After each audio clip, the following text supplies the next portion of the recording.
మీ మోకాల నొప్పులకు ఎటువంటి సర్జరీ లేకుండా ఎపియాన్ పెయిన్ క్లినిక్ అందిస్తున్న అత్యాధునిక చికిత్స.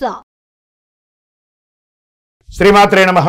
సద్గురు జ్యోతిష్యాలయం వారి యొక్క విశ్వావసునామ సంవత్సర 2025 మార్చి 29 నుండి మొదలు పెడితే మళ్ళీ 2026 మార్చి 28 వరకు వచ్చే ఈ తెలుగు నూతన సంవత్సరంలో వచ్చినటువంటి సంవత్సర రాశి ఫలితాలని మనం ఇప్పుడు తెలుసుకోబోతున్నాం.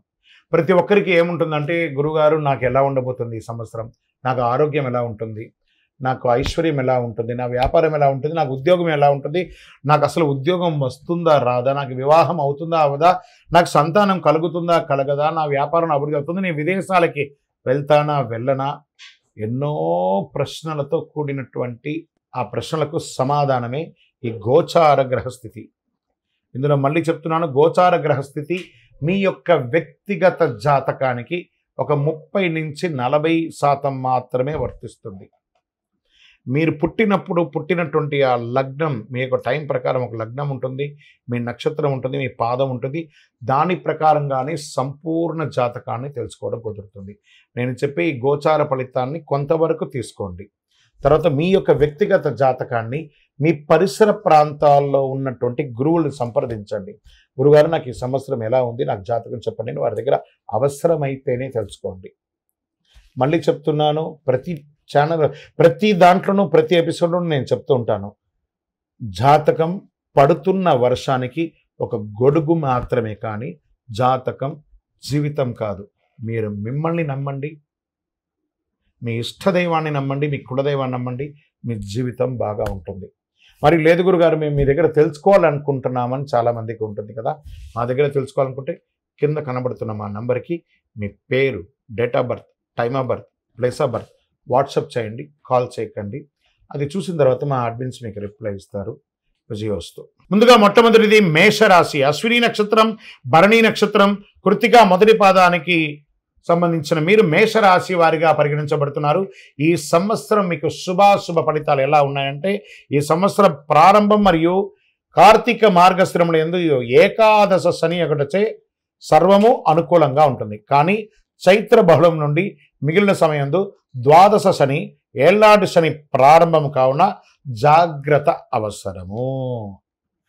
ఆరోగ్య లోపములు, బంధువైర్యములు, గృహ విచ్ఛిద్రములు అయ్యే అవకాశాలు ఉన్నాయి. వృధా వ్యయములు కలుగుతుంది. వ్యవసాయంలో చిన్న చిన్న నష్టాలు కలిగే అవకాశాలు ఉన్నాయి. మానసిక అశాంతి ఎక్కువగా ఉంటుంది. అనవసరపు వాదనలు ఎక్కువ చేసే అవకాశాలు బాగా కనబడుతున్నాయి. సంవత్సర ప్రారంభం నుండి వైశాఖ బహుళం వరకు ద్వితీయ గురువు అగుటచే ధన సంపాదన, సుఖము, కీర్తి ప్రతిష్టలు, అన్ని సమాజంలో గౌరవము, సమాజంలో ఉన్నత పదవి ఉన్న వారితో కలవడము, ఇవన్నీ జరుగుతుంది గురువు వల్ల. శుభమూలక ధన వ్యయం, ఇంట్లో వివాహాది, గృహప్రవేశాది వాటి కోసం లేదా పిల్లల యొక్క విద్య కోసం ఖర్చు పెట్టే శుభమూలకంగా ధన వ్యయం అయ్యే అవకాశాలు ఉన్నాయి. సంతోషం బాగా కలుగుతుంది. గురువు తృతీయ చతుర్థ రాశులు సంచరించడంతో శ్రమ అధికమవుతుంది. ఉద్యోగ భంగం, వృధా ధైర్యం, బంధు విరోధకం బాధించే అవకాశాలు ఉన్నాయి. వైశాఖ బహుళం వరకు షష్ఠకేతువు అటు పిమ్మట ఏకాదశ రాహు అయినందువల్ల అద్భుతంగా ఉంటుందని చెప్పచ్చు. లాభం, జయం ప్రోత్సాహకరంగా ఉంటుంది. గౌరవ మర్యాదలు, సన్మానాలు, సత్కారాలు వచ్చే అవకాశాలు ఉన్నాయి. పుత్రమూలకంగా ఇబ్బంది ఉన్నా అది కూడా కొలికి వస్తుంది. చైత్ర వైశాఖములందు, కార్తీక మాస మార్గశిరములందు కుజానుకూలత లేనందున కొంత జాగ్రత్తగా ఉండాలని చెప్పడం జరుగుతుంది. దీంట్లో ఓవరాల్గా సర్వీస్ సెక్టార్లో ఉన్న వాళ్ళు, డాక్టర్స్, అడ్వకేట్స్ లేదా ఇంజనీర్స్, ఈ యొక్క డిఫెన్స్, పోలీస్ ఇలాంటి రంగంలో ప్రభుత్వ సర్వీస్ సెక్టర్ వాళ్ళకి బాగా ప్రెషర్ వస్తుంది. ఉద్యోగరీత్యా కాస్త జాగ్రత్త పడండి. వ్యాపారస్తులు కొత్త వ్యాపారాలు ఏది ప్రారంభించకండి, ఉన్న వ్యాపారాన్ని అలా అభివృద్ధి చేసుకుంటూ వెళ్ళండి. విద్యార్థులు చాలా కష్టపడి చదవవలసిన ఒక సమయం అని కూడా చెప్పచ్చు. స్త్రీలకు కూడా మిశ్రమమైనటువంటి ఫలితాన్ని ఇవ్వడం జరుగుతుంది. వాహనం నడిపేటప్పుడు జాగ్రత్తగా ఉండండి. ఆరోగ్యం పట్ల చాలా శ్రద్ధ వహించాలి, ఎందుకంటే 7:30 శని మొదలవుతుంది కాబట్టి దీని యొక్క ప్రభావితం. మరియు నక్షత్ర పరంగా ఎలా ఉంది అని కూడా తీసుకుంటే, అశ్విని నక్షత్రం, మేషరాశిలో ఉన్నవారు అశ్విని నక్షత్రంలో వారికి సంవత్సర ప్రారంభం నుండి వైశాఖ పూర్వార్ధం వరకు, భాద్రపద బహుళం నుండి మాఘ పూర్వభద్రం వరకు నైదన తారయందు శని సంవత్సరారంభం నుండి కార్తీక బహుళం వరకు నైదన తారయందు రాహు సంచరం వల్ల శ్రావణం నుండి సంవత్సరం వరకు కేతు వధ కలుగుతుంది, జాగ్రత్తగా ఉండాలి. మరి భరణి నక్షత్రం వారికి వైశాఖ బహుళం నుండి భాద్రపద బహుళం వరకు, తిరిగి మాఘ బహుళం నుండి సంవత్సరం వరకు నైదన తారయందు శని, ఆషాఢ బహుళం నుండి సంవత్సరాంతం వరకు జన్మతారయందు కేతు సంచరిస్తున్నాడు. మరి కృతికా నక్షత్రంలో వారికి సంవత్సర ఆరంభం నుండి ఆషాఢ బహుళం వరకు జన్మతారయందు కేతువు సంచరించడం కావున ఆయా సమయమునందు జాగ్రత్త అవసరం.